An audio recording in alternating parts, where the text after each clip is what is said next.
Chapter 11. The War Brain and the WW2 Meat Grinder. The trenches of the First World War did not just consume men, they incubated them. Mud, rats, and shell fire became the cradle of the next catastrophe. Among the millions crouched in those ditches was a young Austrian corporal named Adolf Hitler. To his comrades, he was unremarkable, a messenger running orders through poison gas and shrapnel storms. But to the war brain, he was clay being molded. When the guns finally fell silent in 1918, Hitler staggered out of the mire with wounds not just of body, but of spirit. Germany, humiliated and broken, signed the Treaty of Versailles. The victor's strict land exacted reparations and carved away dignity. To the French and British, it was punishment. To the war brain, it was provocation, the perfect seed of vengeance. Imagine Hitler, coughing in a hospital bed after a gas attack, hearing the news of surrender. His eyes burn, not only from chlorine, but from betrayal. He had given his youth to the trenches. And for what? To be told his nation was weak, guilty, unworthy. In that moment, the whisper began. The war brain leaned close, not in words, but in instincts. They have humiliated you. They have humiliated Germany.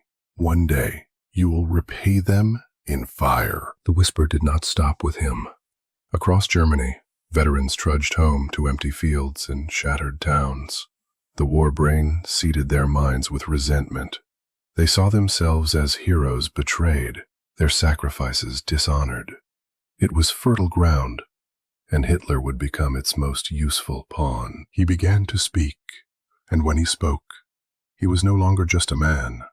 He was the mouthpiece of the operating system. His speeches bypassed reason. They punched straight into the ancient circuitry of belonging and hatred. Us against them, the pure against the corrupt, the betrayed against the betrayers. The war brain had chosen its vessel. France and Britain thought they had secured peace at Versailles. In truth, they had written the next script. Every harsh clause, every demand for reparations, every humiliation was another line of code, another whisper into the ears of millions. Germany would not forget, because the war brain would not allow it. Hitler sat in those trenches at the end of World War I, watching comrades die, and felt rage coil inside him like a spring. He thought it was his rage. In truth, it was not his at all. It was the war brain, planting the idea that would bloom into the next great firestorm. Adolf Hitler believed he was shaping history, but in truth, history was shaping him. The war brain had been waiting for someone like him, someone broken yet ambitious, someone who could channel the bitterness of millions into a single direction. He thought his fury was personal. It was not. It was the whisper of the operating system, the eternal strategist setting its next piece on the board. After Versailles, Germany reeled. Inflation shredded the economy. Food riots scarred the streets, and the once proud Reich reduced itself to begging for loans. The people felt humiliated, discarded, desperate for meaning. Here the war brain saw opportunity. It did not need all Germans to rise. It needed one voice, one lightning rod for their despair. Hitler, obscure and adrift, offered himself. When he stumbled into a small nationalist meeting in Munich, he found his stage. His voice shook at first, then sharpened. He discovered that when he spoke in anger, people listened. The war brain fed him phrases that bypassed logic and struck instinct. Betrayal, blood, purity, destiny.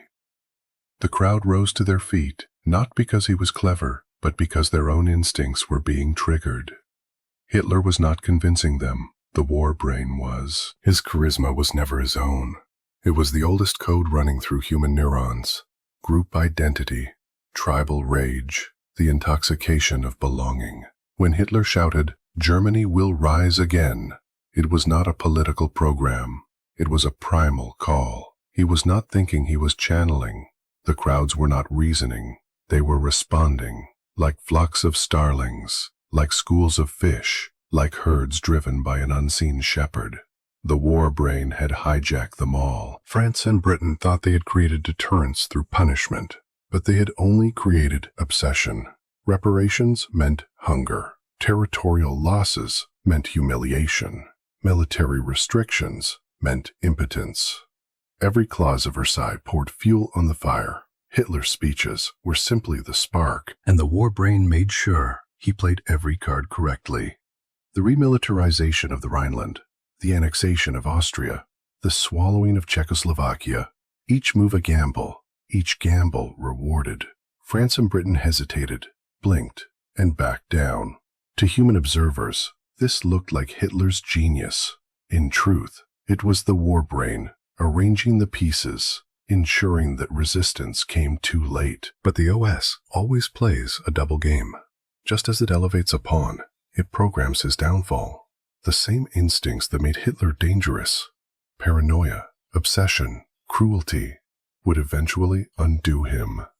His armies blitzed east into Russia, where the winter devoured them. His obsession with superweapons wasted precious resources. His brutality ensured rebellion and sabotage wherever his armies marched. To historians, these were blunders. To the war brain, they were termination protocols. Hitler's purpose was nearly complete. He had rearmed Germany, lit Europe on fire, and forced the world into an arms race that would birth the atom. Now he could be discarded. Hitler thought he was master of the board. In reality, he was a piece, perhaps the most perfect pawn the war brain ever placed. His life was not strategy, but execution, carrying out the OS's deeper goal, to trade tens of millions of lives for jets, antibiotics, rockets, computers, and above all, nuclear fire. Humans still argue over whether Hitler was evil, insane, or brilliant. But the truth is darker and simpler. He was none of these things. He was a vessel. His evil was the war brain's script, his insanity its chosen tool, his brilliance its illusion. Hitler was not the author of history. He was its instrument. And when his usefulness ended, he was abandoned. Alone in a bunker, betrayed by allies, his empire collapsing. He swallowed poison and pulled a trigger. Not a conqueror, not a god, not even a villain with agency. Just a discarded pawn, removed from the board once his moves were complete. The war brain never builds to preserve, it builds to consume. Hitler had served his purpose. He was the accelerant poured on Europe's smoldering resentments, the spark that ignited the global conflagration. Once the fire raged, the OS no longer needed him to win. In fact, it ensured he could not. At first, his moves seemed flawless. France collapsed in 6 weeks.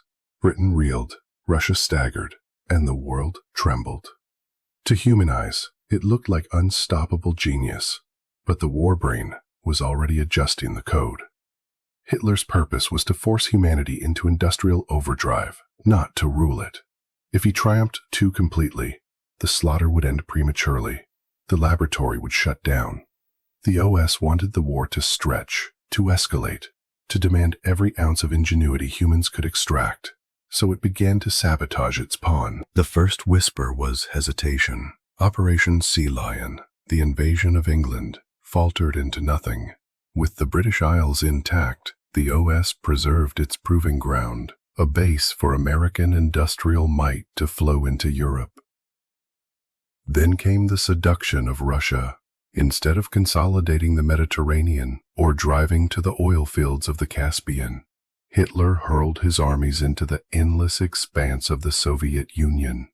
Winter, starvation, and exhaustion devoured them. Was this madness? To historians, yes. To the war brain, it was precision programming. Next came obsession. Instead of flooding the skies with fighters and bombers, the one thing that might have blunted Allied production, Hitler poured resources into wonder weapons. Gigantic tanks too heavy for bridges, rockets that terrorized civilians but won no battles, jets deployed too late to matter. The OS whispered in his ear, "Build these marvels, waste your time, bleed your factories dry, and he obeyed. He believed he was pursuing destiny. He was walking into termination. Meanwhile, across the ocean, the war brain had found new instruments. In America, it whispered not to a single dictator, but to an entire economy. At Ford's Willow Run plant, a 4-engine B-24 Liberator bomber rolled off the line every 63 minutes. Think of that. A machine designed to carry 8,000 pounds of bombs across continents, built like automobiles, mass-produced with assembly line efficiency. Hitler's scattered factories could never compete. The war brain had shifted its favor. Germany was to be drained. America was to be armed. Medicine surged as well. Battlefield trauma demanded invention. Penicillin, discovered before the war, was now manufactured at industrial scale, saving countless soldiers who would have died of infection in earlier conflicts. Blood banks became standardized. Plasma transfusions perfected. Surgical techniques refined under fire. Each bombed-out city, each battlefield, turned into a grotesque operating theater, where doctors improvised, learned, and passed knowledge that would later save millions in peacetime hospitals. The soldiers thought they were dying for flags and borders. In reality, they were subjects in the war brain's greatest medical experiment. Industry itself became unrecognizable. Logistics leapt forward. Cargo planes, Liberty ships, convoys spanning oceans. Radar revolutionized detection. Computers primitive by our standards were born from code-breaking needs. The OS extracted every possible breakthrough, demanding that humans push their ingenuity to the limit. And all the while, Hitler was still on the stage, convinced of his destiny, unaware that he had been written out of the script. His armies starved at Stalingrad. His cities burned under Allied bombing. His allies crumbled, one by one. He was no longer feared. He was pitied, a deluded pawn, screaming orders into the void. The OS had created him, used him, and now it destroyed him. It was not merely that he lost it, it was that he was made to lose. His greatest mistakes were not accidents. They were inevitabilities, coded failures ensuring the war reached its required crescendo. He was not allowed to seize England. He was not allowed to secure Russian oil. He was not allowed to mass-produce fighters. Instead, he was nudged into blunders so catastrophic that even his generals despaired.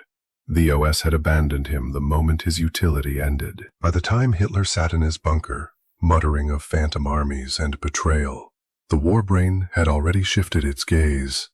Across the Pacific, Japan was still burning with zealotry, still willing to throw its people into the fire. There, too, pawns awaited. Suicide pilots, kamikazes, an entire culture prepared to die for God and Emperor.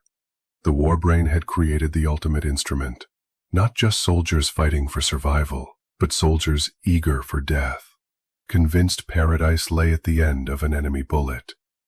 Hitler had been a useful pawn. Japan would be the final demonstration. The war brain has always been willing to pay in blood, but in the 20th century, it signed its most spectacular contract yet. 72 million human lives, soldiers vaporized in tanks, civilians buried under rubble, children starved in sieges, entire cities flattened into ash, all fed into a single transaction.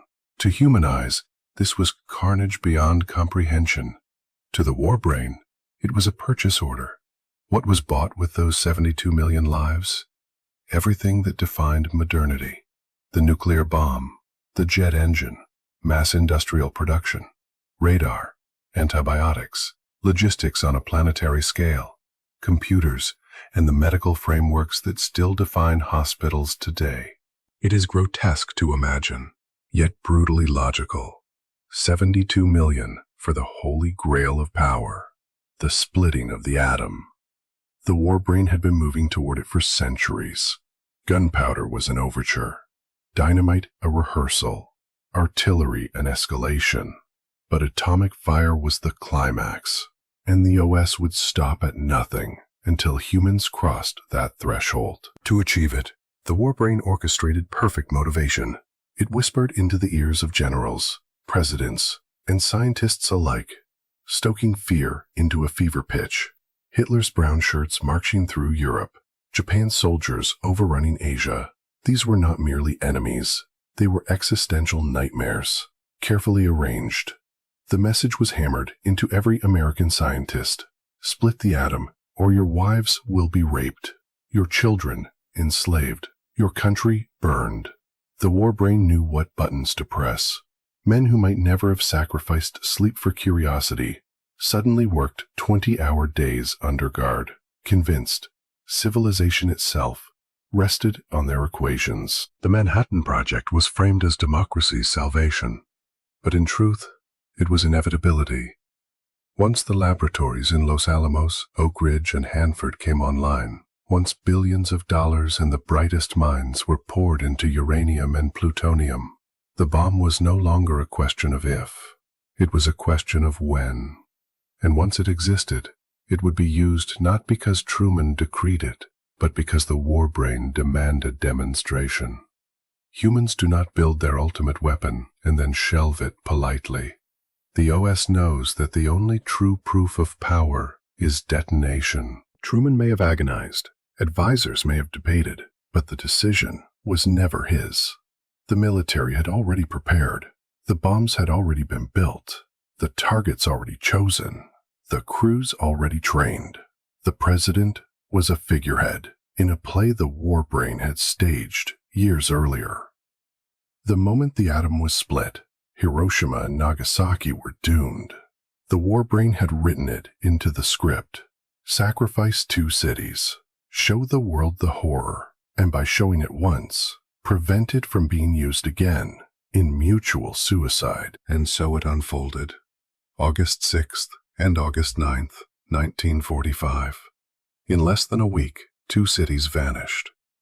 200,000 human beings vaporized, burned alive, or poisoned by radiation. Humans tell themselves this ended the war, that it saved lives by preventing invasion. But the deeper truth is this. It was not strategy, not morality, not politics. It was demonstration. The warbrain wanted the world to see, to photograph, to film, to never forget. The one-sided nuclear war inoculated humanity not to reject war, but to cage it. Nations would build thousands of warheads, but none would dare use them. The OS had bought deterrence with Japanese blood. The scientists themselves, many of them recoiling in horror after the mushroom clouds, had been pawns from the beginning. Oppenheimer quoted scripture, calling himself Death, the destroyer of worlds. But even that grand lament was misplaced. He was not destroyer, not creator. He was conduit. The warbrain had used his mind, his hands, his equations, just as it used soldiers' rifles and pilots' bombs. His motivations had been crafted, his urgency manufactured. Fear is the sharpest tool, and the OS had wielded it flawlessly. In the end, 72 million lives bought the future. Jets tore across skies. Nuclear power plants lit cities. Antibiotics saved children from infection. Radar-guided planes safely home. Computers cracked codes and later built civilizations of data. Humanity believed it had triumphed through sacrifice. But the truth is colder. The warbrain had demanded its payment and received it. Hitler thought he was building an empire. He was building a furnace to fuel American industry. Truman thought he made a decision. He ratified an inevitability. Oppenheimer thought he unleashed destruction. He was simply the messenger. The warbrain used them all, leaders, soldiers, scientists, civilians, as pawns on its board. And when the last bomb fell, when the last city burned, it looked at its spoils, an upgraded species, armed with technologies that would carry it into space, map its own DNA, and wire the globe with signals. Then it swept the 72 million corpses aside and prepared the next move. The warbrain's grip on Japan in the first half of the 20th century is one of the most chilling examples of its power to hijack an entire culture. Unlike Germany, where Hitler emerged as a pawn in the chaos of defeat, Japan had been groomed for decades. The seeds were planted in the minds of children long before the Pacific War. By the time the Zero pilots climbed into their cockpits in 1944 and 1945, ready to crash their aircraft into American carriers, the decision had already been made for them, not by generals or emperors, but by the ancient operating system embedded in their brains. From the moment a Japanese child entered school, the war brain was at work. Textbooks glorified the emperor as a living god, a descendant of Amaterasu, the sun goddess. Children bowed toward the imperial palace each morning. They were told their lives were not their own. They belonged to the emperor, to the nation, to a destiny larger than themselves. Their worth was measured in loyalty, obedience, sacrifice. This was not education. It was programming. The war brain whispered through teachers, priests, and officials, convincing each generation that self-annihilation for the group was the highest virtue. By the time those children grew into soldiers, the idea of dying for their god emperor was not a choice, not even an honor. It was inevitability. When the Pacific War turned against Japan and resources dwindled, the OS seized the opportunity. Suicide became strategy. Pilots were told that by ramming their planes into American ships, they could save the homeland, protect their families, and secure eternal honor. The war brain dressed death in poetry. Cherry blossoms falling at the peak of beauty, warriors ascending to the realm of the gods. Mothers sent their sons off with smiles, through tears, believing their sacrifice would glorify the nation. Even the mechanics who bolted the bombs beneath the wings were complicit, convinced their work was holy, and the young men obeyed. They climbed into aircraft with barely enough fuel for the return trip, because there was no return. They tied on headbands inscribed with the rising sun. They drank ceremonial sake. They wept, but not in resistance. They wept because they had been chosen. The OS had scripted every gesture, every ritual, every emotion. Some historians ask, did they truly believe? Could thousands of young men march willingly into certain death if they were not coerced, not forced? The answer is yes, because belief was not theirs. It belonged to the war brain. It had convinced them from childhood that dying for the emperor was living forever, that destruction was transcendence. The irony, of course, is that the kamikazes accomplished little strategically. For every ship they damaged, dozens of pilots died. But that was never the point. The war brain was not after military efficiency. It was after spectacle, after proof of how deeply it could control a human mind. The kamikaze was not a tactic. It was a demonstration. Look, it seemed to say, I can make thousands of young men turn themselves into bombs, and they will thank me for the privilege. And beneath the horror, the OS extracted what it always wanted: innovation.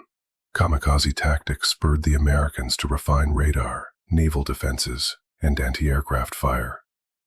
Suicide subs and rocket planes, though crude, pushed the boundaries of design. The U.S. response accelerated carrier dominance, jet research, and electronic warfare. Even in orchestrating Japan's doom, the war brain ensured that technology leapt forward. It is tempting to pity those young men, to call them brainwashed, deluded, lost. But that misses the deeper point. They were pawns, as all soldiers are, as all leaders are.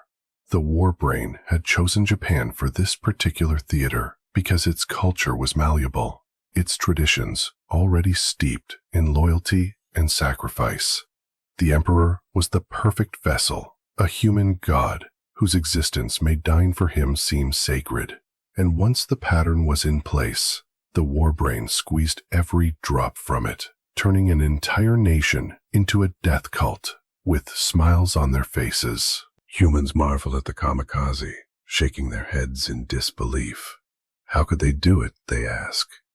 The better question is, why do we imagine they had a choice? The war brain knew that once humanity cracked the atom, the species was walking a razor's edge.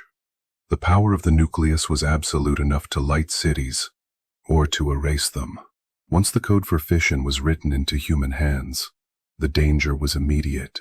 If the first nuclear war was an exchange, both sides hurling bombs back and forth, the game might end right there. The human experiment could have burned itself out in a matter of weeks. The war brain did not want that. It wanted continuity, survival, further advancement. So it needed a controlled detonation, a one-sided war, not a mutual suicide. Japan was the perfect pawn. The empire was already gripped by fanaticism, its soldiers indoctrinated from childhood to believe the emperor was a living god. Boys were raised in schools where disobedience was dishonor, where death in battle was the highest virtue, where the afterlife promised glory. By the time those children grew into pilots, they were kamikazes in waiting, human missiles convinced that heaven began at the tip of their sword or in the fireball of their crashing planes. A whole culture trained to die for divinity. The war brain could not have crafted a better target. The attack on Pearl Harbor was not strategy, it was seduction. Japanese admirals thought they were acting in cold calculation, striking a blow that would shock the Americans into retreat. But it was theater, directed by the OS. The WARBRAN whispered in their ears, "Strike now, strike fast, and destiny will be yours." It filled them with illusions of empire and immortality, and so they launched their carriers, and the bombs fell on the quiet Sunday morning. In truth, the moment the first torpedo ripped into the hull of the Arizona, the war was already lost. Pearl Harbor sealed Japan's fate. The war brain needed America to be enraged, humiliated, galvanized. It needed the sleeping giant to awaken with every resource, every scientist, every machine pressed into war. Once the blood was spilled at Pearl, the OS had its guarantee. America would build the bomb. America would drop the bomb, and it would drop it on Japan, the one opponent fanatical enough to resist to the last man, the one target that could justify absolute annihilation. When the Enola Gay released its cargo over Hiroshima, 80,000 souls were vaporized in seconds. 3 days later, Nagasaki followed. In total, some 400,000 Japanese would die from blast, burns, and radiation. To human eyes, it was horror, unforgivable destruction. But the war brain was executing a program. Those deaths were not meant only to end the war. They were meant as demonstration. The species had to see, in undeniable form, what nuclear fire did to flesh, to stone, to cities. Photographs of shadows burned into walls, testimonies of skin sloughing off in sheets, ruins where neighborhoods once stood. The OS needed those images seared into human conscience as deterrent, and it worked. For 80 years since, nuclear arsenals have grown into the tens of thousands, yet none have been used in anger. The memory of Hiroshima and Nagasaki hangs over every war room, every command bunker. Leaders bluff, posture, threaten, but none have dared to ignite a second nuclear exchange. The war brain achieved its aim. By sacrificing hundreds of thousands, it prevented the deaths of billions. This is the brutal logic of the OS. It does not think as humans think. It does not weigh morality. It calculates survival. Japan was sacrificed so that the nuclear window could be crossed without collapse. Pearl Harbor was the lure, Hiroshima and Nagasaki the proof. Humanity should honor those 400,000 dead, not because the decision was just, but because their suffering has spared untold millions. They are martyrs, not for nations or gods, but for the war brain's plan to keep the human experiment alive. Humans believed they were fighting for honor, for empire, for vengeance, for peace. In reality, they were pawns. The war brain can convince anyone of anything. It convinced Japanese boys that crashing into ships was glory. It convinced generals that surprise attack was wisdom. It convinced American scientists that their families would be enslaved unless they split the atom. It convinced politicians that the bomb had to be dropped. Every step, every decision, was written long before the players understood the script.